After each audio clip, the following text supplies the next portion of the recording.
অবশেষে পদত্যাগ করলেন কেন্দ্রীয় শিক্ষামন্ত্রী ধর্মেন্দ্র প্রধান। ধর্মেন্দ্র প্রধান পদত্যাগ করার পর তিনি তার বন্ধুদের উদ্দেশ্যে অর্থাৎ প্রিয় যুব এবং তরুণদের উদ্দেশ্যে এক লম্বা চিঠি লিখলেন।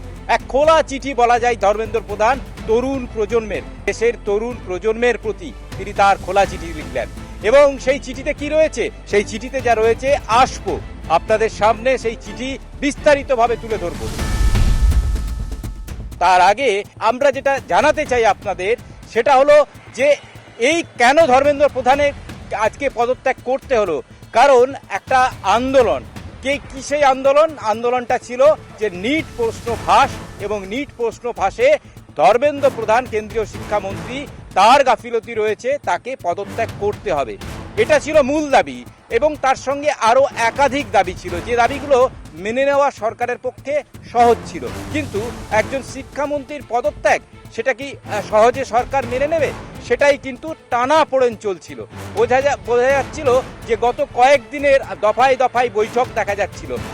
এই সিজেপি অর্থাৎ ককরোচ জনতা পার্টির সঙ্গে কেন্দ্রীয় নেতৃত্ব দফায় দফায় সেই বৈঠক করেন, এবং বৈঠকে কোনো সমাধান সূত্র বেরিয়ে আসেনি গত দুটো বৈঠকে। তারপরে এবং আজকে তৃতীয় বৈঠক হওয়ার কথা ছিল, আর সেই বৈঠকেই কিন্তু আলোচনার বিষয় ছিল যে কেন্দ্রীয় শিক্ষামন্ত্রীকে পদত্যাগ করতে হবে।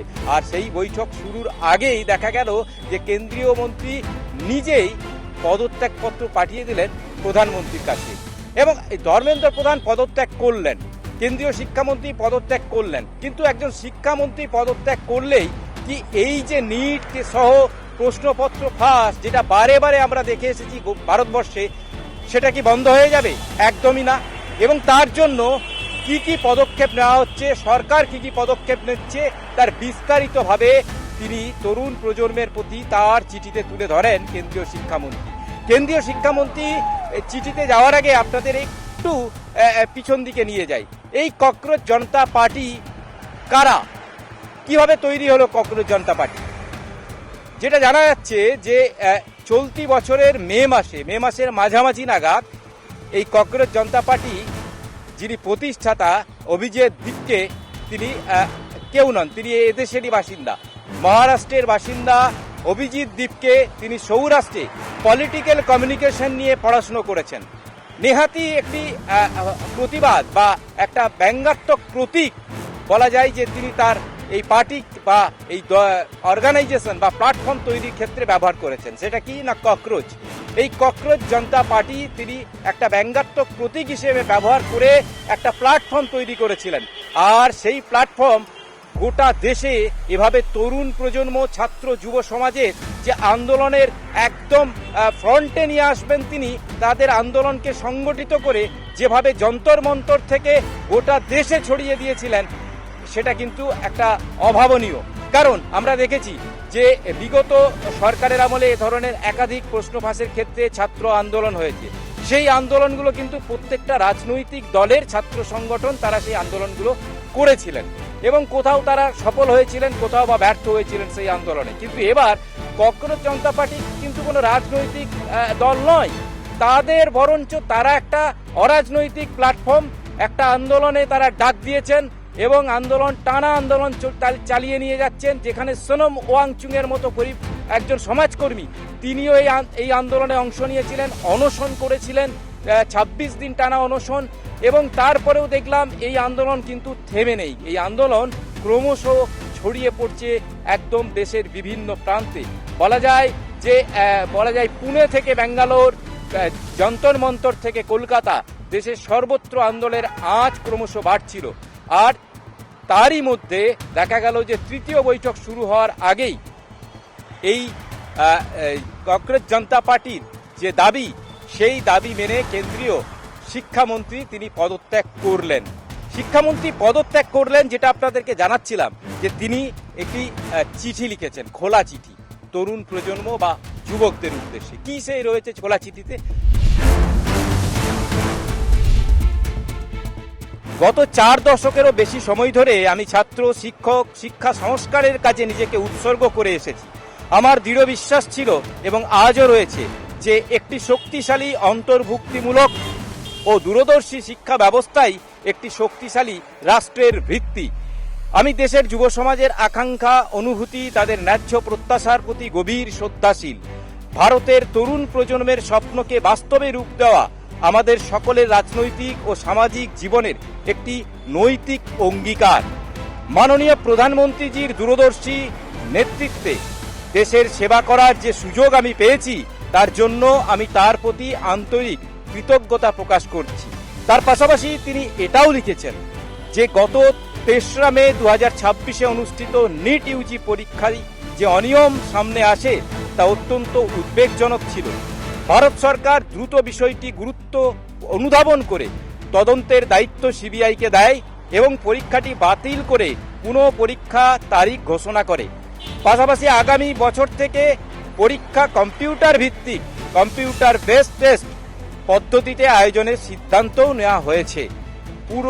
পুরো সময়ে আমাদের প্রধান অগ্রাধিকার ছিল 20 লক্ষেরও বেশি পরীক্ষার্থীর পরীক্ষা যাতে নির্বিঘ্নে সম্পন্ন করা যায়, সেই লক্ষ্যেই হোল অব গভর্নমেন্ট অ্যাপ্রোচের আওতায় সমন্বিত কাজ করা হয়েছে। এতে কেন্দ্র সরকারের পাশাপাশি রাজ্য সরকার, বিশেষ করে জেলা প্রশাসনের গুরুত্বপূর্ণ ভূমিকা ছিল। একই সঙ্গে ছাত্রছাত্রী, অভিভাবক ও অভিভাবিকাদের সহযোগিতা। 21 জুন 2026 তারিখে পুরো পরীক্ষা সফলভাবে সম্পন্ন হয়। প্রথম দিন থেকেই আমি এই বিষয়ে নিজের দায়িত্ব গ্রহণ করেছি এবং কোনো অবস্থাতেই এই পরিস্থিতি থেকে মুখ ঘুরিয়ে নিইনি। আমার দৃঢ় সংকল্প ছিল কোনো মেধাবী ছাত্রছাত্রীর সম্ভাবনা যেন পরীক্ষা মাফিয়াদের কারণে নষ্ট না হয়, কোনো পরীক্ষার্থীর প্রতি যে অন্যায় না ঘটে। 16 জুলাই ঘোষিত নিট ইউজির ফলাফল সন্তোষজনক হয়েছে। বিশেষ করে আর্থিকভাবে অনগ্রসর পরিবারের বহু মেধাবী ছাত্রছাত্রীও এই পরীক্ষায় সাফল্য অর্জন করেছে।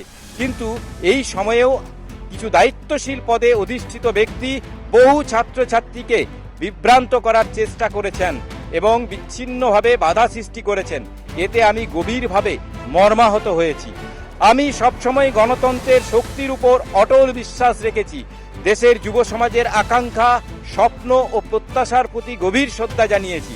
তারা শুধু ভারতের ভবিষ্যৎ নন, বরং এক উন্নত, এক নতুন ভারতের বাহক, নির্মাতা, ভবিষ্যতের স্থপতিও।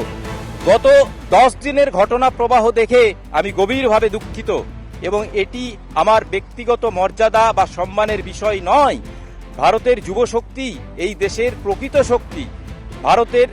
আমি দেশের যুব সমাজকে কোনো বিভ্রান্ত বা ভ্রান্ত প্রচারের জালে আটকে পড়তে দেব না, এটাই আমার অঙ্গীকার। যন্তর মন্তর এবং দেশের বিভিন্ন প্রান্তে যে পরিস্থিতি তৈরি হয়েছে, সেই পরিস্থিতির সুযোগ নিয়ে যে কোনো রাষ্ট্রবিরোধী শক্তি লাভবান না হন, দেশের ঐক্য অটুট থাকে, ভারতের কোনো ছাত্রছাত্রী ভবিষ্যৎ আইনি জটিলতার মধ্যে না পড়ে, আমাদের সন্তানরা যেন তাদের সময় পড়াশুনো ব্যয় করে নিজেদের ভবিষ্যৎ গড়ার দিকে মনোনিবেশ করতে পারে, এই বিষয়গুলি বিবেচনা করেই আমি আমার পদত্যাগপত্র মাননীয় প্রধানমন্ত্রীজির কাছে পাঠিয়েছি। আমি প্রধানমন্ত্রীজির দিক নির্দেশনা, আস্থা, অব্যাহত সহযোগিতা, আন্তরিক কৃতজ্ঞতা প্রকাশ করেছি। পাশাপাশি মন্ত্রিসভার আমার সকল সম্মানিত সহকর্মী, মন্ত্রকের কর্মকর্তা ও কর্মচারী এবং যাদের সঙ্গে কাজ করার সৌভাগ্য আমার হয়েছে, তাদের প্রত্যেকের প্রতিও আমি আন্তরিক ধন্যবাদ ও কৃতজ্ঞতা জানাই। দেশ সেবা আমার জীবনের সর্বোচ্চ অগ্রাধিকার। আমি সর্বদা সে কাজেই নিজেকে নিবেদিত রাখব। প্রভু শ্রী জগন্নাথজির আশীর্বাদে ভবিষ্যতেও আমি ভারত মাতা, ওড়িশার জনগণ এবং দেশের যুব সমাজের আকাঙ্ক্ষা পূরণের সর্বতোভাবে নিজেকে উৎসর্গ করে যাব। আপনাদের ধর্মেন্দ্র প্রধান। এই আবেগতাড়িত খোলা চিঠি যুব সমাজের উদ্দেশ্যে লিখেছেন ধর্মেন্দ্র প্রধান। তিনি পদত্যাগ করেছেন। পদত্যাগ করার পর কংগ্রেস জনতা পার্টি তাদের আন্দোলন হয়তো প্রত্যাহার করে নেবেন, কিন্তু অনেকগুলো প্রশ্ন এখানে থেকে গেল যে একজন শিক্ষামন্ত্রী পদত্যাগ করলেই কি এই পুরো সিস্টেমটা বদলে যাবে, নাকি এই সিস্টেমকে বদলানোর জন্য যে সিদ্ধান্তগুলো নেওয়া দরকার সেই সিদ্ধান্তগুলো আগামী দিনে সরকার বা পদক্ষেপগুলো নেয়, সেদিকেই কিন্তু আমাদের নজর থাকবে। ক্যামেরায় তাপস ঘোষের সঙ্গে Sukamal Ghosh, news time digital.